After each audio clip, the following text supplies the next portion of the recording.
The next couple I'm going to introduce, very special friends of ours. I mentioned earlier I met Sal in 1985 when we bought the first friendship.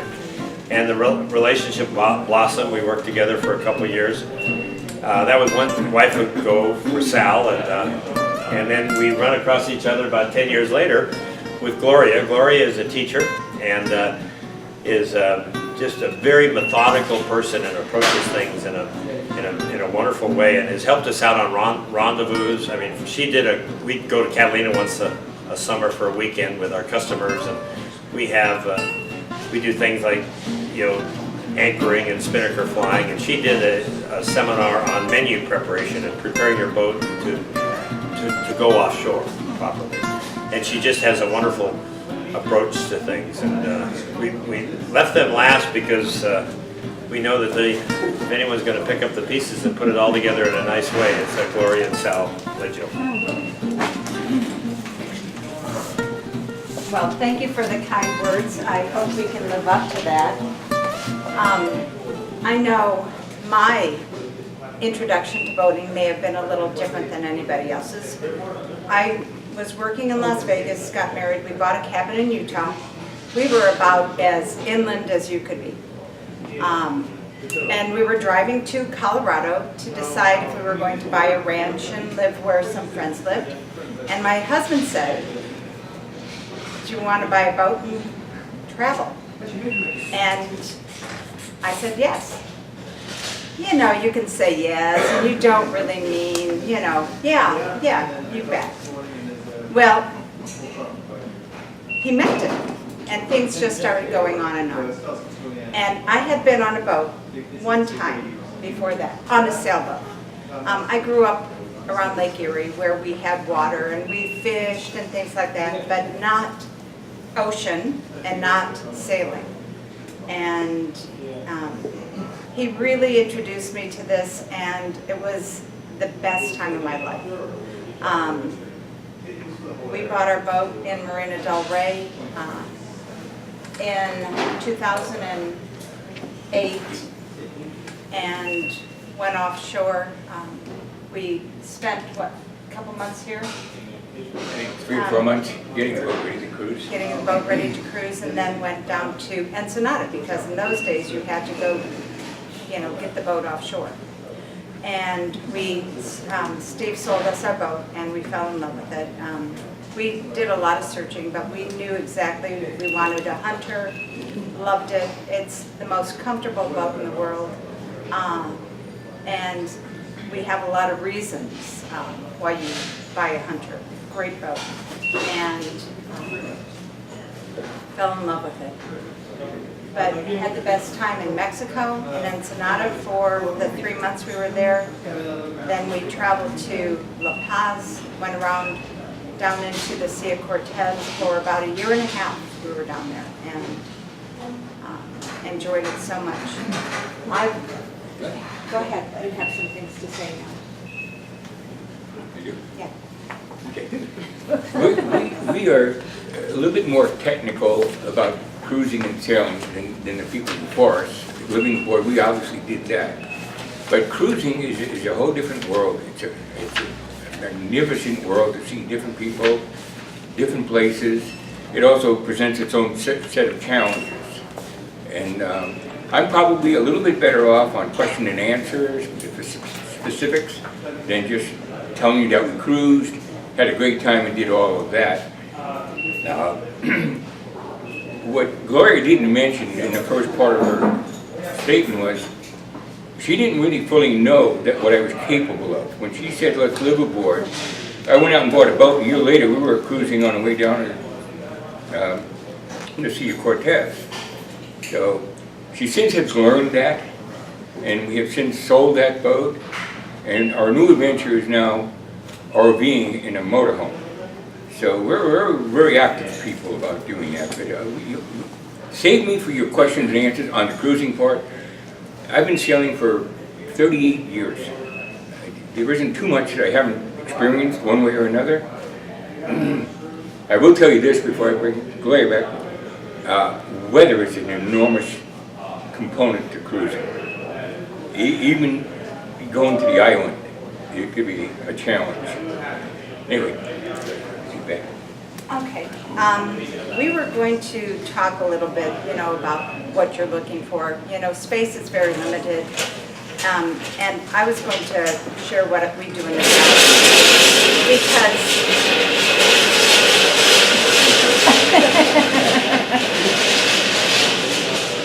because provisioning is a big part of what we will do as people on board, because it's such an important thing.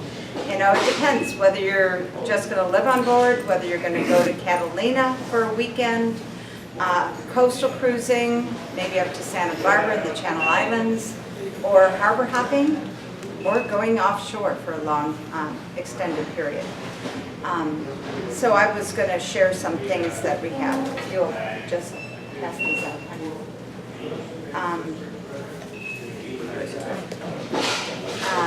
The one thing about it is people eat everywhere. That's one of the things I read before we went and never realized, how true that was, because I had to go to Costco and get every last roll of toilet paper and thing of pasta. We brought pasta back. I don't know how long we ate pasta for that. But things you might want to buy are things like vacuum sealers and bags. Somehow I put the vacuum sealer for our wine because it obviously was important to us. It removes the air, keeps the wine longer. Canvas bags, when you're living aboard, when you're traveling, you go to the store and you tend to carry things along with. You carry bags, and canvas are so strong and they're easier on your hands when you're carrying them. Pressure cookers are really good to have. Locking lid, it saves propane. Plastic egg containers are great when you're traveling. In places you go and buy eggs and you have to have your own container. But I just thought I'd share some of that. Things that I never knew when I moved aboard.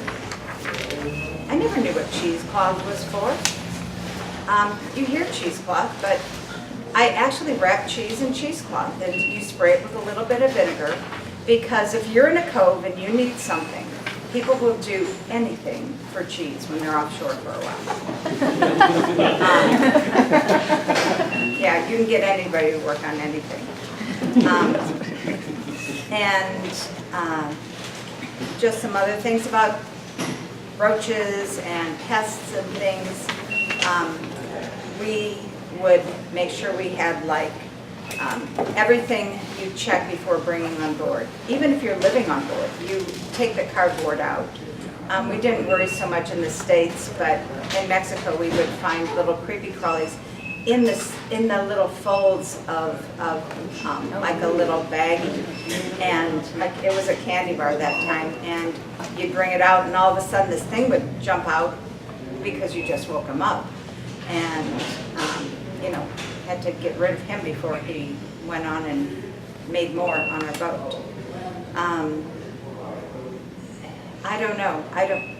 Steve, I think we're on question and answers. I'm not exactly sure what we're looking for here, so if you have any questions that maybe we can all share. I think that's a great idea. I mean, does anyone have any questions? What kind of Michael boat? Lane. What kind of boat did you live on? We lived on a Hunter 450. Center cockpit sailboat. Best boat ever. It was 2 cabins and 2 heads. And a bathtub. And it did have a bathtub that I could fit in.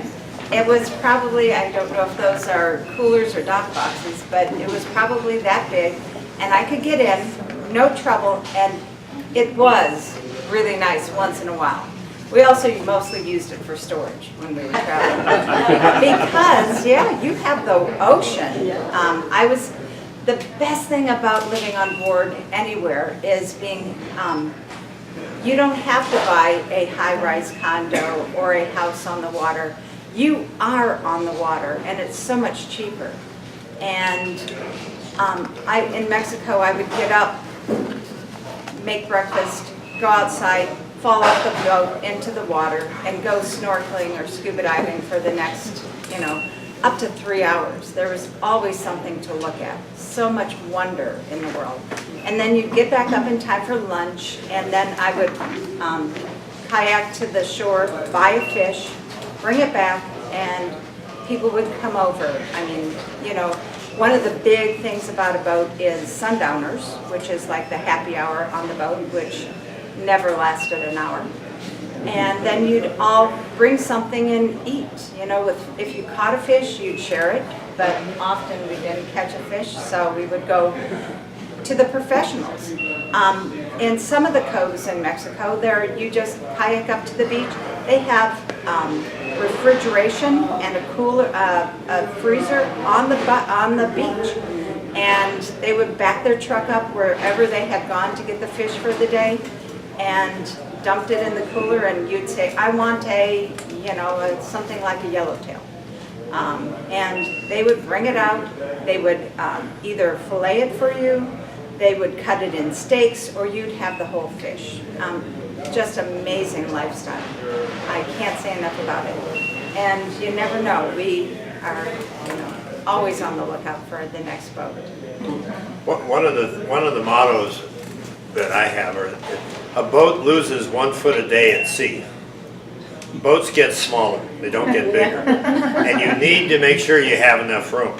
And again, in my opinion, living aboard was not to be camping. We wanted a quality life. So you want to make sure that you have adequate room. And no one can answer that question but you. And there are things that affect room other than size. For example, big spacious windows when you can see out. You have mirrors inside. You need a sense of adequate spaciousness. And if anything, you want to err a little bit on the higher side than smaller. Because the last thing you want to do is buy 2 boats. I mean, not from my standpoint. And the one thing about a boat, we had a good size. 2 bedrooms, 2 bathrooms, which is really good for a healthy marriage, where you can keep your stuff separate. But I'll quote my husband, you have the biggest backyard in the world. Yes. I mean, we never had too little space. There was always, somebody could go on the top deck. You could go to the front cabin where, he could watch movies. I was in the back. We never got on each other's nerves except when he was teaching me how to sail, which is another story. A boat can be too big too. Our second friendship was a Irwin 54 that we had built for us, delivered to us the day we were married in 1987, and we had 2 kids at the time. And as the kids went off to college and stuff, frankly, this was more room than we needed, and it was more work and a lot more money. The sales were bigger, it was more work to do, and we ended up, our third friendship was 145, the same as they had, and that was a wonderful 2-person boat. It was something that was very easily handled by 2 people. So you could be too large too. If you have kids, it's amazing what responsibility boating gives children. When you live in the city, your kid stays in the yard and you even watch them there. On a boat, they can get in the dinghy, they can learn the responsibility of how to take care of it. They can go to shore, they can play with their friends. There's always something to do. Yeah. I just wanted to add, in deciding to live aboard, the 2 people have to be very compatible and agreeable, and that's my husband told me to share that. I forgot. I never think about it, because you have to be the type of individual that is somewhat organized. Because if you're not organized and there's clutter all over the place, you really will have a mess and you won't have peace of mind. Yeah. Now, my husband is very, he picks up after himself, he's organized, he's the perfect guy on the boat. And I'm pretty much like that too. In fact, I'm the one that has a little bit more clutter than he has. But of course, we always have more things, don't we? But just the same, that's very important for the couple to really be in agreement on that. That you're going to do both your part in staying organized and putting things in their proper place. Because if you don't, it's not going to be great. And it's not as much fun. We prided ourselves in being ready to leave the dock in 15, 20 minutes. because everything had a place. You know, knives were in a magnetic thing where you had to just put them up on the magnetic strip. Everything had a spot, and everything was always hooked in somewhere. We had glass plates on board. We had, you know, that we just used the non-skid between. And through storms, through everything, nothing. I don't think we ever had a piece Yeah, we never of, broke nothing anything. broken, ever. Non-skid is amazing stuff. It needs to be a joint decision, for sure. I mean, marriage is more important than having the experience of living aboard. That's right. And so, you had a question. I have lots of questions, but I'll start with this one for all of you. I wanted to ask each of you, how much of the maintenance do you do yourself? And then what, for the maintenance that you don't do, what would you estimate is like your monthly spend on maintenance that you outsource? Do you do your own? How much versus sales? Okay, well, so for me, I'm single, so I have no, you know, spouse to help out with the maintenance, and I have no clue about how to maintain a boat. So I would be looking into a power boat and, you know, what I could learn easily versus outsourcing. There's probably multiple answers to that question. Yeah. If you want to stay local, Yes. you can do what you can do and call someone to get the rest of it done. Yeah. When you go offshore, it's basically you in the water. Yeah. Totally. And if anybody's considering doing that, there should be somebody or be at least maintenance aware and know the functions of a boat. Because if you get off there and the smallest thing can stop you.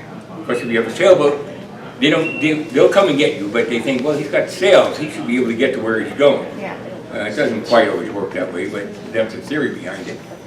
But yes, you should know more things about your boat than you thought you should. These classes are wonderful. They give you lots of tips. There's also the Women's Sailing Convention, that's once a year on February 6th, and they have diesel mechanics and lots of other things that you learn hands-on. And it's also a great I'm local sure she reference. would not have a problem finding somebody that would change the oil. What a sexist comment. My wife is a daughter of a farm implement dealer, and the kids would never say, "Dad, do you have a screwdriver?" It would always be, my wife did a lot more than maintenance. And a lot of it is just knowing your neighbors and finding out who's treating them well. Right. You know, it's word of mouth. So you had a question. Yeah, I just wanted to add, I really didn't have a question. I've been at liveaboard for 12 years now, Gloria, and I would never live on land again.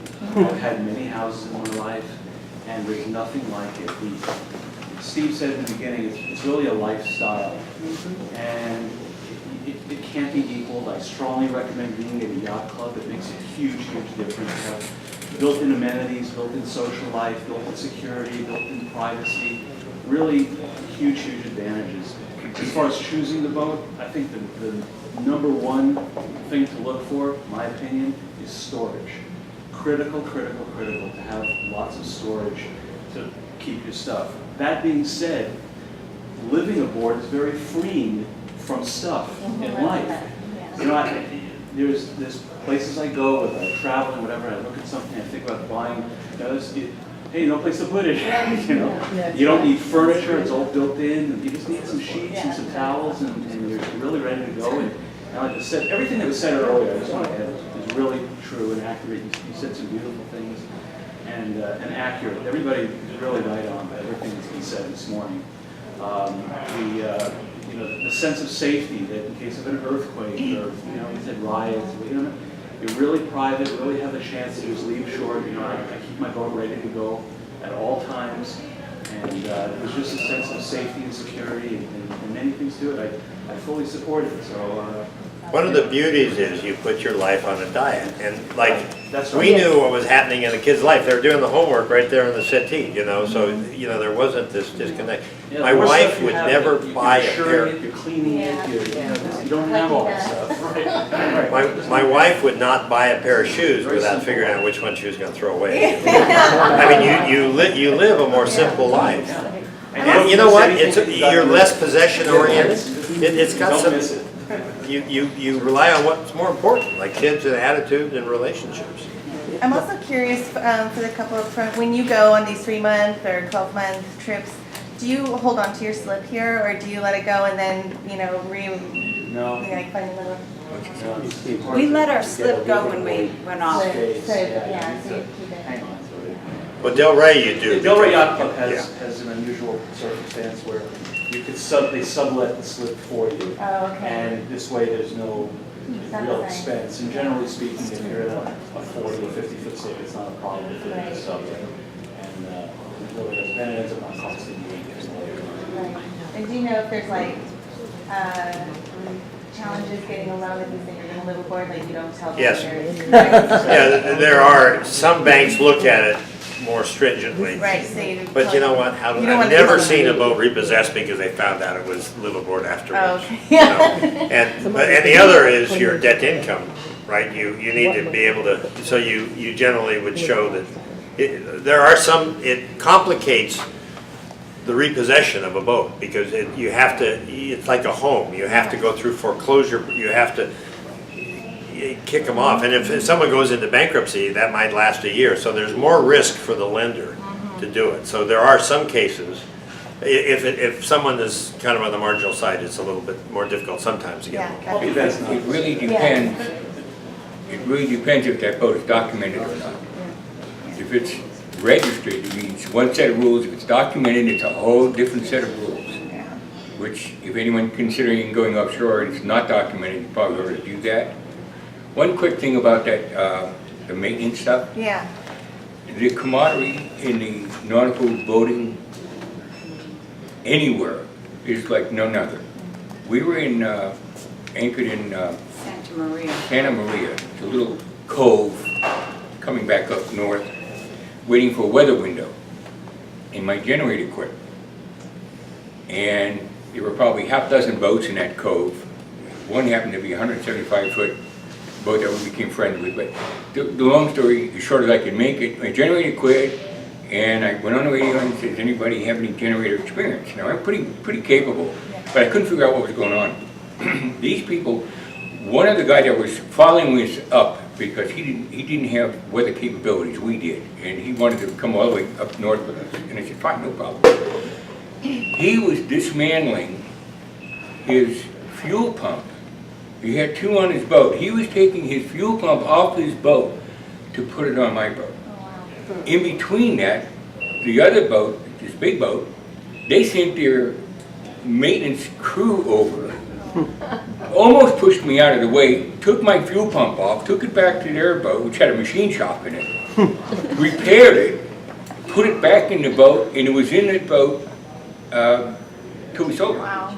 So these are the kind of things, I mean, I said, you need to know about, Yeah, that's so you're not awesome. completely, but Of course. that's the kind of thing that can happen out there. Yeah. Yeah.